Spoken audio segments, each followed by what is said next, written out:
Sábelo polas cartas. Polas referencias. Risco, de feito, nas cartas falaba sobre o tipo de películas as que iba a ver. Por exemplo, cando ele estivo en Berlín, no ano 30, el fora ver O Anxo Azul de Marlene Dietrich. E el, de feito, comentaba por carta, bueno, pensaba que era unha das películas máis tristes que el vira.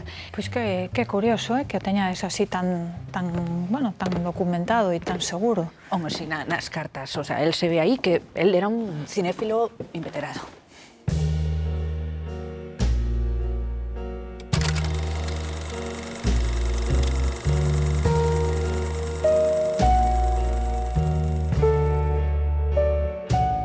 Os inadaptados son, por definición, os insatisfeitos do mundo sensível, os amigos da realidade cotiá, os que procuran fuxir do medio que os arrodea. Daqui a concepción da arte como evasión.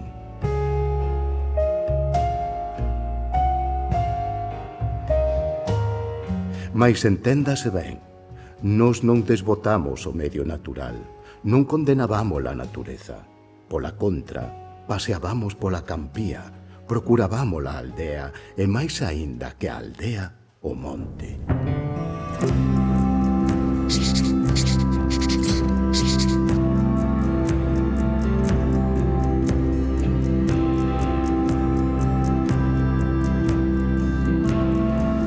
Puro romanticismo. Bueno.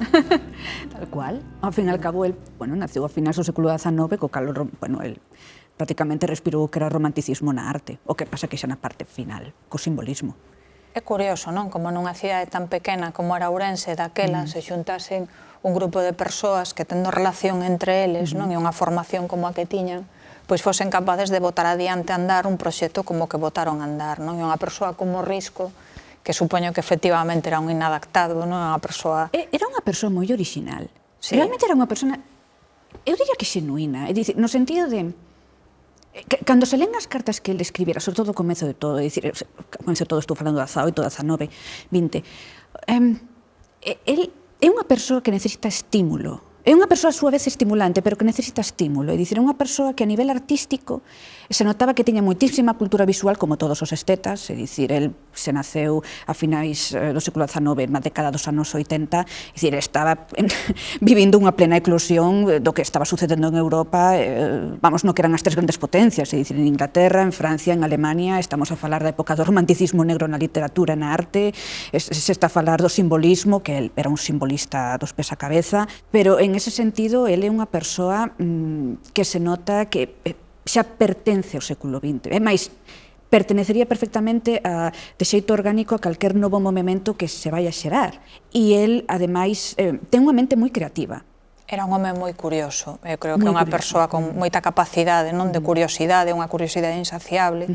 E logo foron, a min pasmame moito como foron capaces de chegar onde chegaron, non? Que cousas lían, como chegaban os libros. E ademais é que eles querían formar parte de, non era simplemente nos coñecemos estes libros, nos facemos os listos, por así dicilo, non? Porque era moi fácil tal, non? Senón, nos sabemos o que está a suceder, non o copiamos.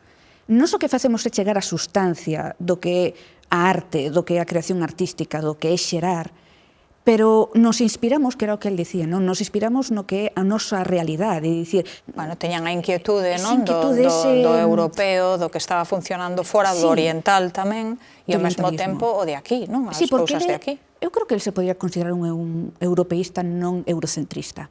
Non, eurocentrista para nada, non? A idea de pluralidade, a idea de descubrir... A idea do respeto á soberanía dos territorios, fundamentalmente, dicir, aí a súa defensa do universalismo frente ao cosmopolitismo, é dicir, a idea de nos coñecemos, nos creamos, ou que nos fagamos que sexa algo tan novo que se vexan obligados a vir aquí e aprender o que nos estamos a facer.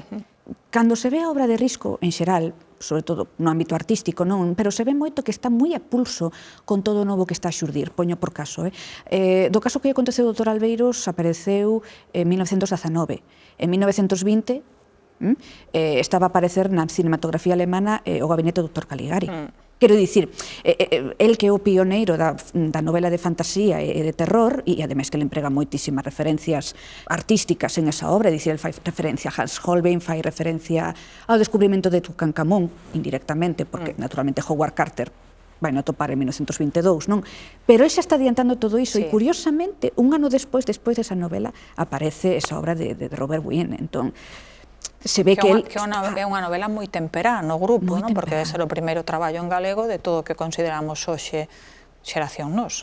Sí, pero é que é unha novela fabulosa. Bueno, un relato, non? Un relato curto. Sí, pero é moi imaginativa, estimula moito a imaginación, di moito de risco o moito que el quería, o humorismo, por exemplo, emprega moitísimo humorismo, que vai ser unha das partes da súa teoría estética, é dicir, a súa teoría estética vai ser o atlantismo. Pero xa está aí, xa está no primeiro risco. Sí, porque realmente é unha persoa como todas as persoas, non, que non quere a moda, quere o estilo. Existe aí un pulso de a fantasía, o humorismo, beber das tradicións galegas, pero ao mesmo tempo traendo non ao pulso contemporáneo.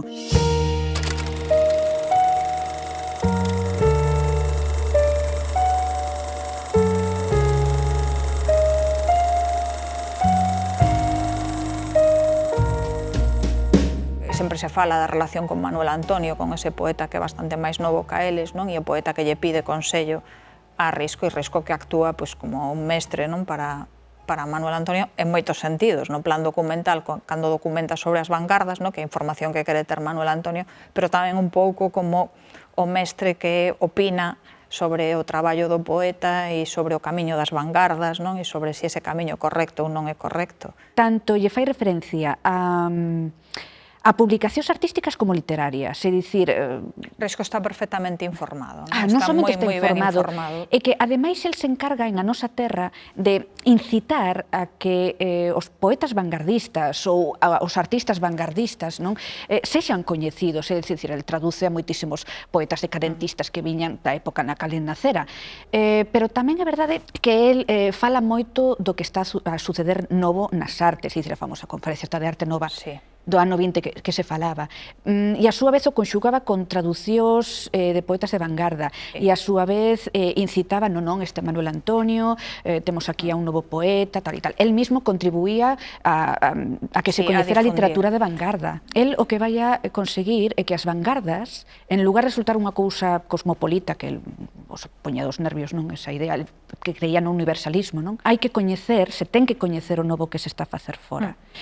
Pero se ten tamén que coñecer o que existe aquí, porque o que lle vai dar personalidade. É dicir, el non pensaba nas vanguardas como unha cousa totalmente allea que non respondía ao espírito da sociedade. É dicir, el creía en crear unha linguaxe visual ou unha imaxe que respondera aos valores da sociedade galega, aos valores históricos, é dicir, modernos, contemporáneos da sociedade galega. Entendo, por exemplo, que a relación con Teixeira de Pascuais e toda a relación cos portugueses e ese mirar cara ao que temos tamén cerca, non? Que o país veciño, que é Portugal, que se sente como unha unidade con respecto a Galicia. É moi interesante a relación co saudosismo portugués, porque vai estar moi vinculado para Risco dentro da estética. El, cando fai, por exemplo, o artigo de letras portuguesas que publica en A Nosa Terra, el vai citar expresamente a Teixeira de Pascuais, toda a poesía que se está facendo saudosista. Bueno, está pendente do que está pasando en Portugal, do que están facendo os portugueses, e está aprendendo e está traendo para aquí o discurso, ese discurso que se está elaborando ali, non? Porque é a cuestión do atlantismo. Claro.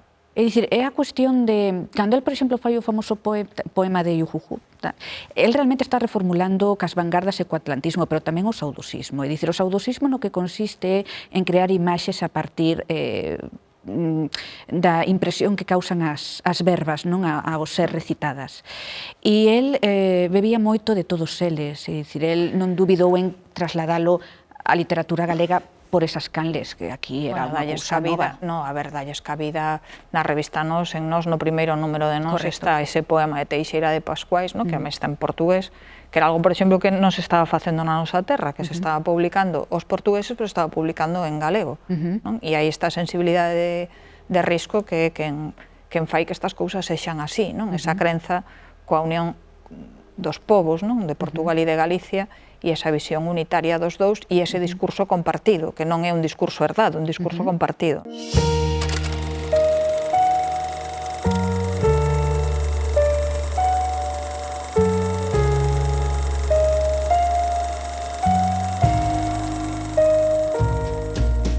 falando así dese risco inusual, non, que tiña que chamar a atención, a mí sempre se me ven así a imaxe icónica de supoño que está facendo yoga ou algo parecido, sentado nunha pedra, así no medio da natureza, e simboliza moitas cousas, non? Porque é o risco, ese risco que busca as estéticas por aí fora, que se preocupa das cousas máis extrañas e máis, non? Que tiñan que ser unha completa sorpresa para a sociedade ourense. E logo aí está moi relacionada coa anécdota da famosa conferencia sobre Rabindranath Tagore, a principios do ano 1914, no Ateneo de Madrid, que tivo que ser foi unha sorpresa para toda a sociedade, non solamente galega, sino para a sociedade española, porque acaban de concederlle o Premio Nobel o poeta hindú, e é un señor de Ourense que está licenciado en Dereito, que está en Madrid estudando magisterio e que pronuncia unha conferencia que deixa todo o mundo pasmado, non solamente polo que sabe do Premio Nobel de Literatura, porque é capaz de recitar os seus versos, sino porque ademais é capaz de situar a súa obra contextualizando na sociedade hindú do momento, non? Entón ese risco é un risco totalmente sorpresivo, unha persoa que está moi pendente de cousas que en principio eran moi pouco coñecidas, non? Risco moi curioso no sentido de que el, por exemplo, xa no preludio a toda a estética futura, xa introduce a idea de orientalismo. Quero dicir, el xa nesa década dos anos 10, Tagore é importante para el porque, digamos que, el verbaliza todo ese orientalismo que el respirara a finais do século XIX, é dicir, orientalismo, naturalmente, vai ter unhas raigames europeas que veñen de moito antes, é dicir, orientalismo naturalmente co romanticismo, vai ter unha grandísima eclosión e el, de feito, vai seguir esa mesma línea. Cando digo que é un romántico dos pés a cabeza ou en todos os sentidos, incluso nesa temática.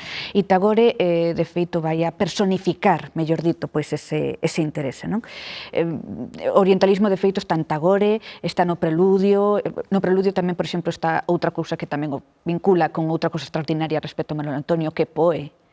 Os dous eran grandes lectores de Poe. El, a afiliación que sentía era casi espiritual, é dicir, hai unha radio que todavía se conserva na Fundación que de feito é moi curiosa porque permite sintonizar con melodías árabes e hindúes.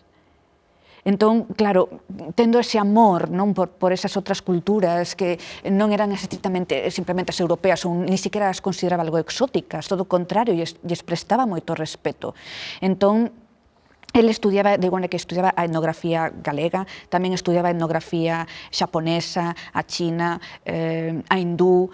Como pasou co saudosismo, o orientalismo ou a senda que el empezara con Tagore, porque realmente el era un gran lector da poesía oriental e árabe. Por exemplo, os mitos, a mitoloxía toda iraní, el a sabía, vamos, ao rodillo, digo que ele coñecía o Levar Gabala, coñecía, por exemplo, a mitoloxía egipcia, poño por caso, non? Pero na cuestión da literatura hindú, digamos que Tagore foi esa primeira invitación pois a ter ese apego, é dicir, el ten, por exemplo, dibuxos, porque Risco tamén pintaba e tamén debullaba, na cal el representa pois incluso a persoas de Oriente.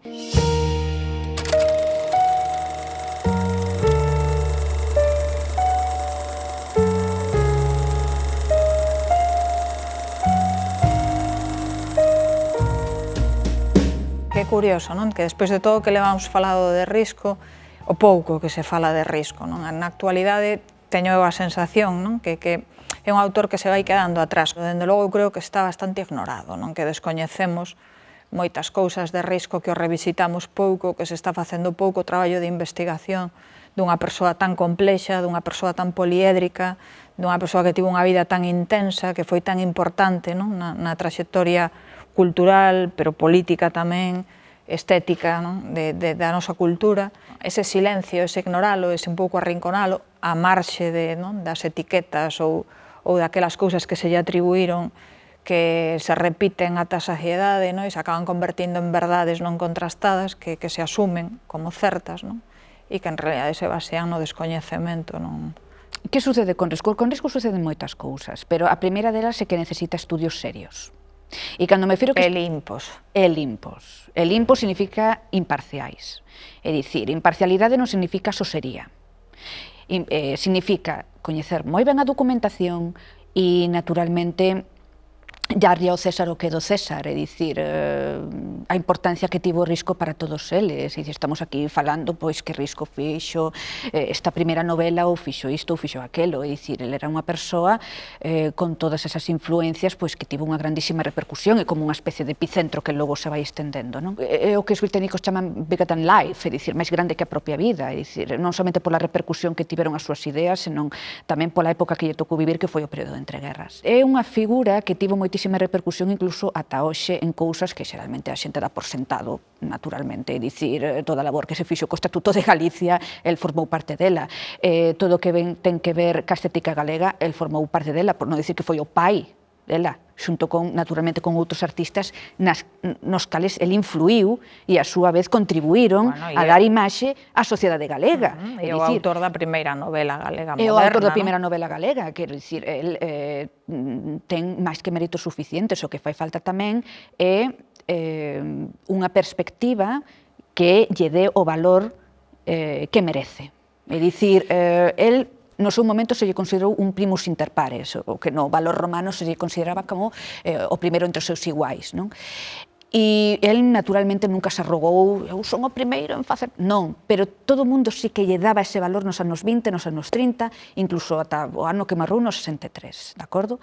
E, sin embargo, a partir de aí, foi como unha especie de sintetización, casi caricatura, así unha deformación moi grande da súa figura. Entón, claro, agora para desfacer décadas e décadas de capa, outra capa, o que ti dicías de non está contrastado moitas das cousas negativas que se lle atribúen, é dicir, eso require de un rigor casi calvinista para poder endereitar a árbore. Bueno, non están documentadas, porque ao mellor afirmamos sin documentar, non? Hai moita xente que fala sin documentarse e fala... Claro, o mellor compre un estudo documentando que é o que estamos dicindo, non? Por que o dicimos, non? E con respecto á obra literaria, pois sí que ao mellor porque é unha persoa difícil, porque non é un autor non sempre fácil, porque hai que entendelo no contexto, porque ten unhas claves culturais que ao mellor se nos escapan, non?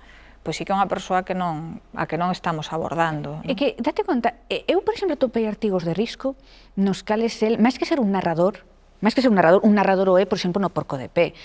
Bueno, pero un ideólogo tamén no Porco de Pé. É moitas cousas, é un teórico de arte, é un investigador, é un ideólogo, é un catalizador de ideas. Por exemplo, hai un artigo de prosas galeguistas, non, que o chaman o noso filósofo, non, que é prácticamente un brainstorming actual, é dicir, el parece que está escribindo ideas que aparentemente non teñen así moito orden nin nada, pero logo unha vez que se poñen en sintetización con outras ideas del teñen perfecta coherencia. E é precisamente este estímulo o que as persoas lle chamaba tanto atención de Risco, é dicir, unha persoa que de repente te lanzaba unha metralleta de ideas e de referencias que a xente non estaba acostumada. Era moi contemporáneo, era algo que perfectamente se podía facer hoxe en día, pero que é necesario chegar a esa esencia. Pagou tamén, non? Porque supoño que na posguerra pagou moito do que se falaba, ou moito do que se dicía, ou moito do que pasara, non?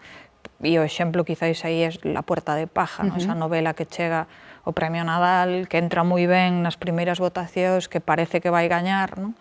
E que, bueno, que é unha novela moi ben rematada, moi ben construída, unha novela moi ben ambientada, e unha novela ao mesmo tempo non excesivamente complexa, ou, bueno, lese moi ben, non? É unha novela moi Premio Nadal, podría ter sido perfectamente, e, sen embargo, en determinado momento parece que as cousas xiran, non? E a novela non chega a ningún sitio, ou, bueno, si chega porque foi unha novela da que se falou moito na literatura española, non? Era un pouco ese risco que podía deslumbrar, non? E o que sucede con ele que, naturalmente, fai falta facer pedagogía del.